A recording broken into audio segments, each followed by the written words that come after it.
Prophet Dr. Kofi Oduro Frichi. Oduro Brane no. Oduro Brane ye Frichi. Okay. Oduro Frichi. So Oduro no. Ono no. So also ba ha na wo betim kura firi wachi wa bra wunu. E ka so be firi machi a chese mpofre mu betu ani a all of a sudden na de na fei. Sa papa crowd wo ye wa. Wo firi wachi no ade preko perfect. Wo dia ho ya ye papa so na wusu. Se na o kra nwa. Na so ba ha no so na so say wonu be dia. Mugamu a aso free wachi kura wunu Oduro Frichi asiero no now uti etete program no so much brother we bia 2:30 o pizza sane manema ina obinya the Oduro Frichi ana papa shi so de akosa okay akosa so ebrempon eye din kase wa asante mampon ani kumase amakom ama wo gidi se asene for no leader ne na akosa okay amakom akosa eho babina otumfo pokuwa katachie na si esusa free okay asem na de papa e akosa bia ya brempon that's right akosa o brempon amakoma akosa e say yi adom obi a oyi dom e de akosa yi adom akosa oyi dom ene o kora du yi adom ye o boachi yi adom wow e de bia anam so oyi dom ntino o cha de etiri basa mu odun tie friend basa yirifie akosa yi adom basa yirifie a adoye ewo mu ta ya company some sa eda bosom sam na ye tiasie so wait ya bakosem ya de nanam so to ne ma na de na nika ati ya fa bibia se bibia ya bosom sam ya nanam so abosom wo na de bode ba ye di abosom nua de bode wo na de aburo ba ye betroyi ane ye di bie yenye die ne so kreti de e kreti de so ya de nko a na tete de wo ho mpa sa na nanom ba no aborofo no ba no befom se den de nya abosom de na mom eye natural resources papa yanko natural resources gold de natural resources ai anana me hwe yi bi pa na wo ma aborofo na ye wo mo hwehwe mu I was African wo ma sa de ko enkwaso mu bio ni yemuri kane no wo trans wo Europe eye meeting se e ba wo kokon tokwa world war no ne dia enum trans da bi mom yanko chechemfa so the scramble of Africa France for bi na Belgium for ha Germany and na Dutch no ne days no ne ade wo chechefa e na de wo ye no your technological age e do ma ewuram kase e China for e to ba so ma we me meboa mokwa ye bauxite e betui China ne akọ so wo mfa sika nya den emra ade ye say oh ye de ye be bibia wo ha ye ntu amfa primary product na nkoma obi ye be bibia wo ha ne so aye we ni ade bibia so be na ro nim gise wo mu an so ba no ma ba hye mfidie na my friend ye ni hwe eto oba wo no so be charge o ye nya wo yire se kwa kutu adi ye kwa ye so asa wo yire no ye ni ho ne ma wo mde akade ni nyina ba ye tu ade wo 10%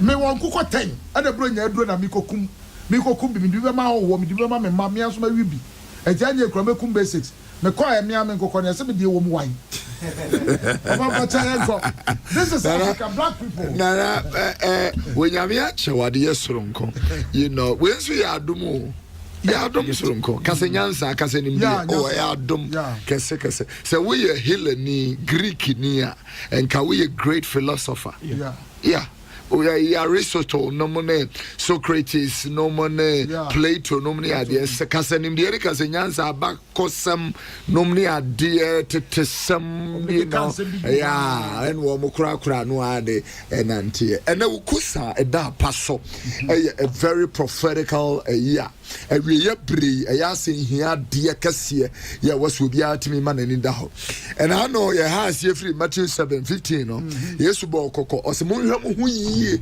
wa trade for ho wonam enwantre ngoma so na ba montem wo mudie wo ye yi empataku adufu ni pefo Yesu de atrade for aya wo mu ye nipa etoto mpataku ho pataku so mu a wosunsa ugosa ne se wonyame ena efre nipa ma ne mane epai eya niema emfra urade din na dwuma anase wo nipa no na ho kire ne kom ene you know adufude pe ene mfaso boninti Opetua ko shem. Wapetua ba be faf kola abo. Ko kantamanto. Akwa atade.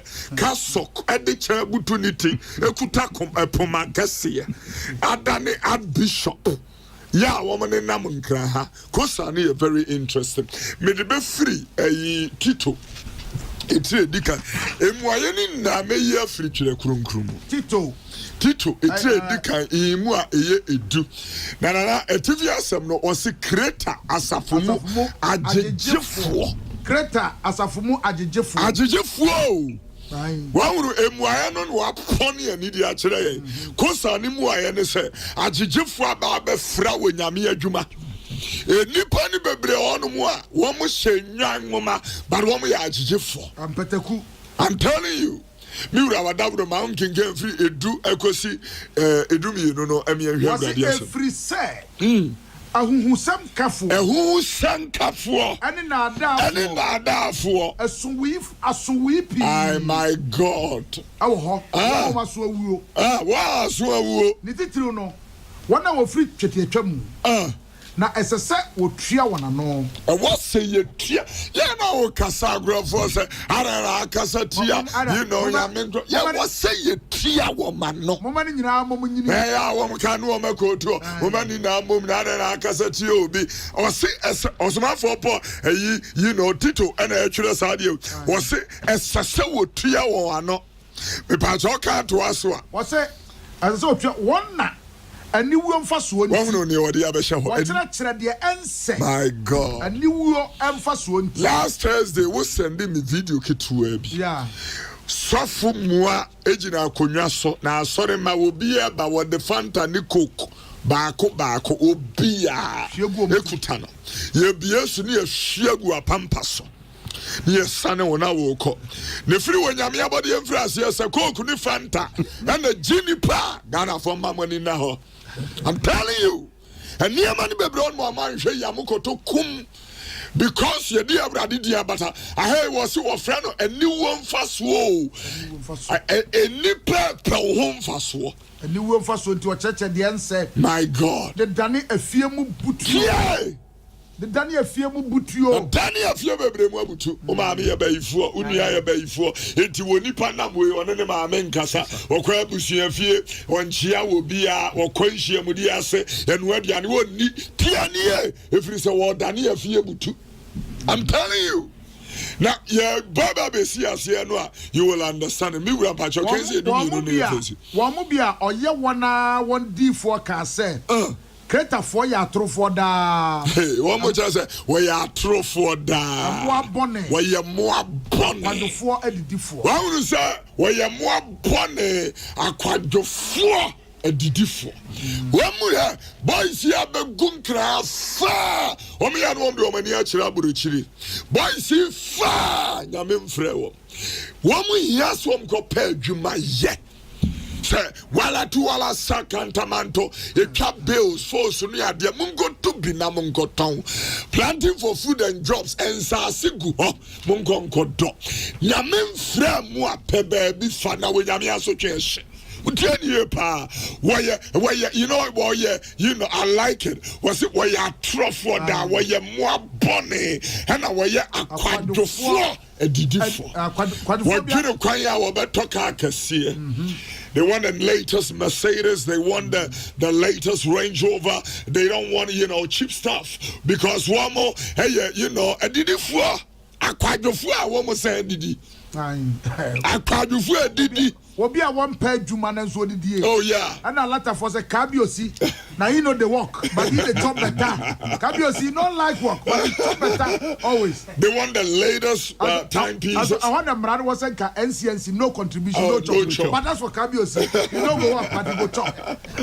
They want the latest phones. They want the latest areas and communities, vicinities to live in. Santo Fue, Bible Flower Moa Bonnet, where you are quite you for the differ. One of a fair radia jumem, woman table of woman dressy, woman your polit, woman tissa, can ne our yone and sorry no you know, and all that kind of thing. Oh, no, they are not like that. They are very polished. They wear designer suits, nice pocket pieces, sweet cufflinks, classic shoes, silk socks, and all that kind of thing. Woman, you are very polished. But we are bonny. That's what call fashion show. I'm telling you, who no pass where you for where you are bonny, where you quite your food different. What we are very interested. Mami chemi ni anum yenu. Omi yemi ni anum pa. Odi for computer man. Doctor Bishop. Memo adjo numbre. Odi for kum. Memo adjo numbre. Omi yemi ni anum yenu pe. E de bi so for. E na apa life ka ho. Omi yemi ni anum pa. Nana mami fanko Zafania. Etia edika. Wakasemi yo very interesting. Zafania etia edika yimua eye ni edika no. Etifia se was Ewrade atemu da no. Okaya se Ewrade ba be prade na frasase so be pra aboa apra nipa pra epum wonyame de pra be sipum apremu ni eme na wodru verse 4 wakam something very interesting. And I'm busy head ho. Na metene mensa. Yuda so. Na Jerusalem fo nyina so. That's right. Na metwa bal enkaye. Yes sir. Ani abosonsomfo asofo ne din. Won say abosonsomfo asofo. Abosomfo asofo. Oh yes. Die wanka abosom for akomfo. Dabi. He didn't say that. Yes. Asofo ni bi abosom asofo. Oh yes. Asofo mamuntie ni ye very very well because you may be sitting in a church but apparently you are in a shrine. Oh yes. I'm talking to you. Oh yes. But so was sorry them. Ya wo se wo asori Na dem. so sunsun mu no na wo. Oti abusumfi. Ukọ ayi ye fra ayi asonye so. Kuro no ye ja kwaye kakra. Ye ja bosum bi asu se kuro no. We ha de due kuro no. Ye fra ho asonye so. Aso what ya so dem asonye so na. Yes. Oh yeah. Say wani na hwa. Wani su be ba wonu ma jewu ajapade na. I'm telling you. Obi kura be su ha kire me. Oh, enu de emu be su. Efiemu I'm telling you. Efiemu na style a wo mu de ne fa so no. What the police kura na police or bre emra kura won fa kombo ko edu.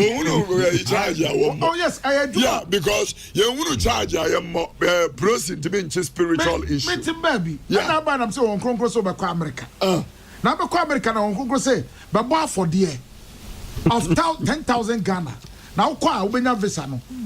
Na ba na wo be bo for there ya masofo. Wo kwa na refuse wo visa. Now when we call police station they suffer 10,000 Ghana. Who must have now proceeding ban up to my church of Nampa. Quite do bear pan or could so court. I did aquateris house of we. One friend. Bagana Fonso, yes, I'm here to me. Is it what 10,000? Pada, no watch it, shire. Open visa, Nadia, come on, control direct say for 10,000 ebra. Onim say adwene da adwuma na wo mu ye no ho. Edi bia wakwankyere di ka pa no. Akoso aye be 500. Say ha de so fo onyi sika. Na wasa ka catch say wo kwa be hia obi a wo hye ko jan bia bo afode be 1,000 faman. So fo na asoma no. Ampa be hia de wo hye ko jan. Enti wo be konu ono nso ahye ko jan gina ho. Wani be ba ho so no. Niam be kyekere wo no. Wani be ba ho so no. Na wa kyerɛ niam bia wunyam fama. Waka kyerɛ sɛ yɛde sika fabra na nya no abɛkɔpɛ bi yɛde nyina de amam enti wani bɛba ho so no sɛ ɔfa pen na calculate ya na dan onam na na nim so mutimi plot to asɛ wo fie ahomone de ade bia bɛ hye wo mfikyire yɛbetu ama wo mo bɛkɔ akotu ane ma wo betutu ho bedwuru but wo mo na de bɛhyɛ ho. Oh yes. Oh, they are a cartel. Oh yes. Oh yes. They are a cartel. And you're very organized. Yes. Well, be a criminal when you're Sabijimifu, when you're Jew. One way criminals, one way you're very smart people. It's just that they have been twisted or perverted. That is what they are. Smart people are stood organized, polished criminals. That's who they are. ɛno na mpɛ sɛ meka Hosea nwoma firi sɛ da bi ɛba ɛyɛ asotwe ɛna ɛne awerɛtɔ na Hosea etire nkron yibu ayɛ nson Ghana fo mu ntie ne yɛ paa o ɔsɛ asotwe na no anya aba awerɛtɔ na no anya edu Israel behunu sɛ Ghana behunu sɛ odiifoɔ no yɛ ogyimifoɔ odiifoɔ no madiifoɔ amanya yi wɔn yɛ gyimifoɔ na honhom nipa no ɛna honhom nipa no nso wɔyɛ wabɔdam amumuyɔ dodoɔ ɛne ɔtan esom pii it's very interesting that, oh yeah nana the amazing thing I want to say here and say one will say adeɛ ni na wɔn yɛ ne yɛ de akɔhyɛ sunsum sunsum there's like you're talking about you cannot have justifications for it and we need authentication because we see with adeɛ asɛm yɛ problem ni na no a Christopher na yɛ ni na hɔ yɛ akwadwofoɔ yɛ see with adeɛ asɛm mfam yɛ hɔ mɛtufoɔ asɛ paasɔre papa ne kɔ wukɔ wura wɔ nyame asɔre mu a wotumi hunu sɛ awurade asɔre no maba mu yi oh yeah yɛ kyerɛkyerɛ awurade asɛm nsɛm a ɛba no ɛyɛ tenene nsɛm ɛyɛ dankwa nsɛm ɛyɛ nkwagyesɛm ɛyɛ kɔkɔbɔ nsɛm yɛka wɔ so ahenni no ho asɛm ka Kristo Yesu no one some the chill, but Uko baby at Baba Akua Dibehunu say, Yanka Yesu no one some soften one some Ukasa 1 2 also was often a day. Who dear dance here 1 2 I was Uboni day. And that's oh yeah. Prophet Kofi Dronyame. Kofi Dronyame. Benchiawa. Kofi Dronyame. And I'm a buyer. Na Kofi Dronyame buame. And I'm a numunsu. Na Kofi Dro stick abaho. Whoa, yeah. Almost when you people sick and so. Na ho ranu a chinsu no. Na the ama ba we yare no and no mubenya. Or no yare no go in the specialist. Me okoda bako eko onwe edweso onwe. Na yedru na sticker abayai sabra na minimum nsa no am say so obi ngura baabi na yenkotwa bi kakra na yabakru na yeyie so da lucky yewura baabi ho ye kama pa wo obi anhye da hu because yana na me no nsa yana na me mpese obi behunu se wo no nsa aso na me no ma de so da bia me de o ka no bibia wo ye bia na bone no nyansa da wo no so the Bible say bone hu nyansa for papa ni bone hu nyansa ye de asi ewura ho ne ehunu say asori bi aba so Ghana ami modin wa ha na sticker book ayina no na so kobra we ba bi e top the sticker ni bo ada ye de ye konum ye nsa wie ye num wie ye no na be so ma no pa asem na so ma mi na pa cha o me hwa ade me ba na mche na eh o sticker no say ah na mche na e boy ye dey no so oh and so for na de ma wo no say adwuma bi a wo ye o de kobọ wa e be ma adwuma na tumpon Jesus Christ so for me ba bi a ne sticker bo ma me so adwuma ye de apetese no oton eti wo so de kobọ apetese se adwuma mra odona wo mo ebo be si bra de sticker bobo wo mo puna no sa wo se adwuma bi a wo ye ngoso aso for sticker me na m ga chira o be si bra fo the sticker bo epic more clientele customers so amomra me kai mika odifo mika etria emiensa emu a eyenum no nam de submission na ba na wi Micah chapter 3 Micah chapter 3 verse number 5 chapter 3 verse number 5 ana nini wefo no agi onyankopon diye na wo pae muadadie Micah etira eyemiensa Micah etira emiensa yemu a eyenum sai na awurade katia adifo a wodada me man na wode wonse eka won wode wonse ka na wakase asomdwie na de onfa bibi enhye wonanumu no wɔkyere no ɔkyere ne so sa no ɔkyere ne so sa santi adeɛ bɛsa mo moni da so hunu mu oh yeah moni so ade hunu mu yeah na esum aduru mu yeah mon kom hye ho na owia beto adiifo no so oh yeah na adekye adane wona woso wona wonsusum aya kabi won no se na ne nyame asem kan wo na se bi be yi won so ahan be man na nipa na hunu ne ya nokure ene ne ya akohie Jeremiah Aduonum waka asem bi very interesting Jeremiah chapter 23 verse number 1 Bible can asem bi eye fekeke ebua wasem no perfectly you know enwanhwefo a wasai minwa nkuo ebo won pete no wonue oh yeah awurade asem nie enti sa awurade Israel nyankopon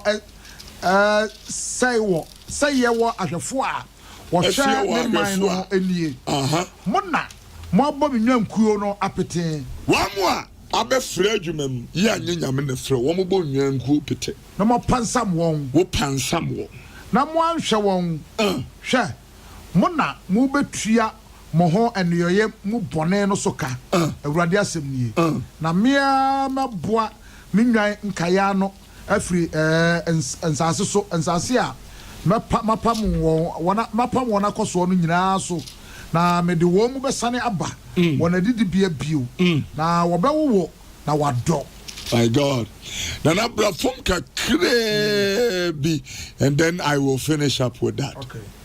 Na hwe ozo hwe anabi ba awurade asem nie se mama tenene duban ebi so mama David na ohene bi abedi ohene nimdie so na wabu atentenene ayo adetenene asase so ohunu ne wo keka ne hayi nebre so na wobeji Yuda nkwa na Israel atenase jojo na yei ene ne din a wode ebefre no awurade yentenene. My God tenene we free mu a enye ye obi kura no a we nyame sofo a wamane no se nani da ho a wo fa de tenene na wanu ne ho anyanya nu akamba pemu akane bone na awurade amunu ne mabo ede na namo asi abuja ba mo mamoni na ho firi se wonyame de asentenene ena eye na adwuma e wase etimiti asiesa enya sa obi a wo ye nyame sofo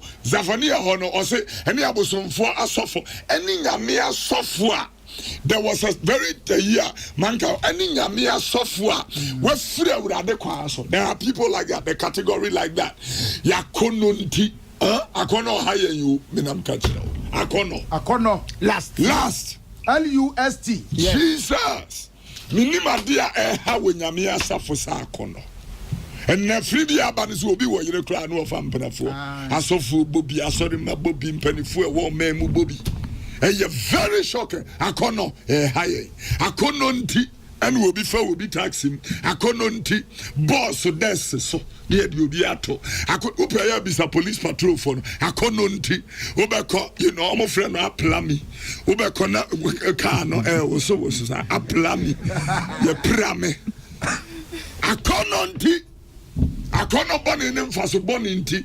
That is why people will have a lifestyle and use the parishioners as sorry man to fund that lifestyle. Obi a wo sura wurade no de training anteno wonya pesame nkominya sani pano or what first as you know First Timothy chapter 6 verse 6 what tiasie ye pa what tiasie so amfa hwe amawiase wonya enyamisha wonya nanimre or you very content with what they have. What the 2-bedroom house more you content. When you mean man of 5-bedroom mansion or you content. Nani mirise obi bu obi. See, the only reason why these guys want more power, Illuminatic power, occultic power, to get the influence they need, reason is because they want to control and manipulate, and that is a Jezebelic spirit. Jezebel will manipulate, seduce, and control. That is what it wants to do. Now, asiano ananietiatono is adultery, fornication, and promiscuity. These are the models. And that is what happens. Obi aware kura no mo peno.